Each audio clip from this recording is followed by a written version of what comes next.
Masuk bidikan MU, Sporting pasang harga segini untuk Victor Gyökeres. Sporting sudah mematok harga yang realistis untuk penyerang andalan mereka, Victor Gyökeres. Kabarnya, klub asal Portugal siap menerima tawaran sebesar 63 juta pound untuk klub-klub peminat sang pemain. Gyökeres telah tampil luar biasa sejak pindah ke Sporting dalam perjanjian senilai 20 juta pound dari Coventry City tahun lalu, mencetak 66 gol dalam 67 penampilan di semua kompetisi. Manchester United, Arsenal dan Chelsea telah menunjukkan ketertarikan mereka pada Gyökeres, dengan manajer baru Man United, Ruben Amorim, ditanyai tentang potensi kepindahan sang striker pada musim depan. Gyökeres memiliki klausul pelepasan senilai 100 juta euro, sebagai bagian dari kesepakatannya saat ini dengan Sporting. Namun, The Telegraph melaporkan bahwa Sporting siap mengkorting klausul tersebut menjadi 63 juta pound. Amorim berkata, bahwa ia tidak akan mendatangkan Gyökeres ke Man United pada bursa transfer Januari, namun menyatakan, bahwa sang striker bisa saja hengkang pada musim panas mendatang. Tidak, saya tidak bisa bercanda dengan hal itu pada saat ini, kata Amorim. Sulit bagi saya untuk pergi, jika saya mulai bercanda tentang hal itu dengan Gyökeres, saya akan mendapat masalah. Ini adalah kota saya, ini adalah negara saya akan menghormatinya. Victor harus bertahan hingga akhir musim dan kemudian melanjutkan hidupnya, mungkin di tempat lain. Gyökeres mungkin masuk dalam radar Amorim, namun ia bukanlah satu-satunya penyerang yang diincar oleh Setan Merah, karena mereka juga mengincar penyerang wonderkid Eropa lainnya. Man United tertarik merekrut Benjamin Sesko dari RB Leipzig.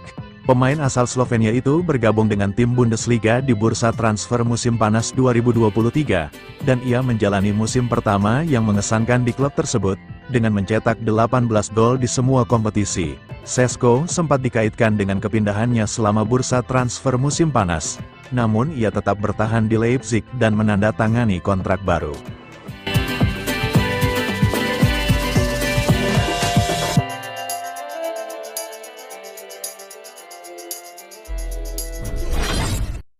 Mengejutkan, belum resmi bekerja Old Trafford, Ruben Amorim sudah peringatkan fans Manchester United. Amorim ingatkan fans Man United untuk tidak gembar-gembor Tsunami Trophy. Ruben Amorim memang belum bekerja di Carrington secara resmi, di mana dia baru akan memulai petualangan barunya di Liga Premier Inggris per tanggal 11 November mendatang. Namun dia telah mengingatkan fans Setan Merah akan satu hal. Amorim meninggalkan Sporting CP dengan sangat impresif, menghantam favorit Liga Champions Manchester City 4 gol berbalas 1. Kemenangan itu jadi hype tersendiri di kalangan fans Man United. Mengetahui hal tersebut, Amorim pun mewanti anti-loyalis The Red Devils, untuk tidak berlebihan dalam euforia menyambut dan berekspektasi pada dirinya. Menurutnya, mengubah Man United jadi tim yang kembali disegani tak bisa dilakukan dalam satu malam. Kami tidak bisa mengubah satu realitas ke realitas yang lain. United tidak dapat bermain dengan cara seperti yang kami mainkan, kata Amorim. Mereka tidak dapat bersikap defensif. Tentu saja, sungguh luar biasa bisa mengalahkan Man City, lanjut murid Jose Mourinho itu. Amorim menegaskan, dia akan memulai pelayarannya di Man United dengan cara yang berbeda. Dia akan menciptakan identitas sendiri, agar para fans tak berekspektasi sebagaimana mereka berekspektasi pada pelatih-pelatih sebelumnya. Akan tetapi, saya akan hidup dengan dunia yang berbeda ketika melatih Man United. Kami harus memulai dari titik yang berbeda, pungkas Amorim.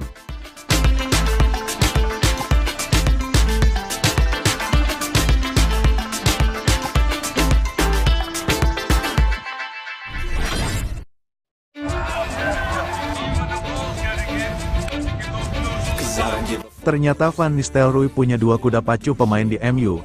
Dua pemain ini yang terus dimainkan Ruud van Nistelrooy di Manchester United. Ruud van Nistelrooy telah memainkan 3 laga sebagai manajer interim Manchester United. Pada 3 laga tersebut, hanya ada 2 pemain yang terus bermain secara penuh untuk Setan Merah. Nistelrooy memulai kiprahnya sebagai manajer interim dengan baik. Pelatih 48 tahun tersebut membawa Setan Merah menang, dengan skor 5-2 atas Leicester City pada ajang Carabao Cup 2024/2024. Pada laga keduanya, Nistelrooy memimpin MU bermain imbang 1-1 lawan Chelsea di Old Trafford. Sementara itu, pada laga ketiga, Nistelrooy membantu MU menang 2-0 lawan PAOK di Liga Eropa, hasil yang sangat penting bagi MU. Nah, pada 3 laga tersebut, Nistelrooy telah memainkan 19 pemain berbeda untuk MU. Dari 19 pemain itu, hanya 2 yang selalu bermain penuh. Keputusan Nistelrooy percaya Victor Lindelof dapat menyoroti secara luas, sebab dia jarang mempercayai Erik ten Hag untuk mengisi bek tengah. Lindelof selalu bermain pada 3 laga MU era Nistelrooy. Namun, Lindelof bukan pemain dengan menit bermain tertinggi di MU era Nistelrooy. Dia sempat tampil sebagai pengganti pada laga lawan Chelsea. Sejauh ini, hanya 2 pemain yang selalu tampil penuh pada 3 laga MU di bawah kendali Nistelrooy.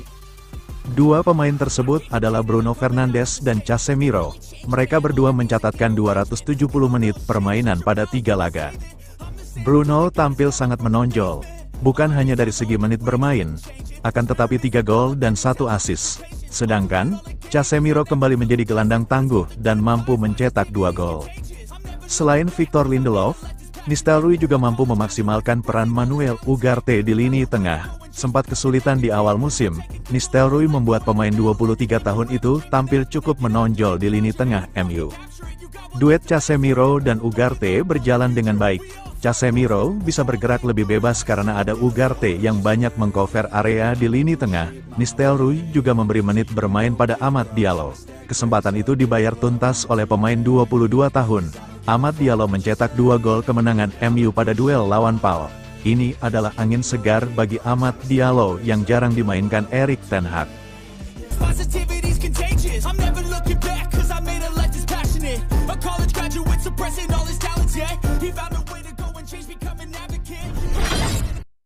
Bersama Ruben Amorim, 2 pembelian terburuk, MU dapat kesempatan lagi. Casemiro dan Anthony dilabeli sebagai 2 pembelian terburuk MU dalam beberapa tahun terakhir. Saat ini, keduanya mungkin mendapatkan kesempatan baru di bawah Ruben Amorim, pelatih yang akan membawa angin segar buat kedua pemain tersebut. Amorim akan resmi memimpin Manchester United pada tanggal 11 November tahun 2024. Dengan masa depan, sejumlah bintang United saat ini diperkirakan akan mendapat sorotan lebih lanjut, termasuk duo asal Brasil tersebut.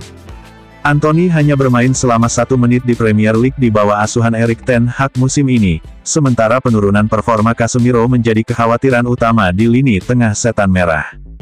Casemiro sebelumnya dikaitkan dengan kepindahan ke Arab Saudi awal tahun ini, tetapi mantan pemain internasional Brasil tersebut percaya bahwa mantan bintang Real Madrid itu masih memiliki banyak hal untuk ditawarkan. Orang-orang mungkin kesal padanya atau media dan berita bisa mencoba menjatuhkannya, tetapi dia selalu menjadi orang yang sama, dan akan selalu mencoba bermain sesuai kemampuannya.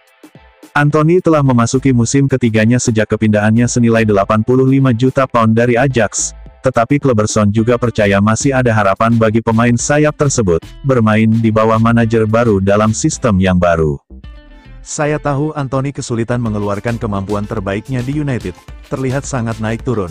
Tetapi saya percaya bahwa dengan manajer baru banyak hal bisa berubah bagi para pemain, dan manajer baru bisa memberikan kepercayaan diri yang besar.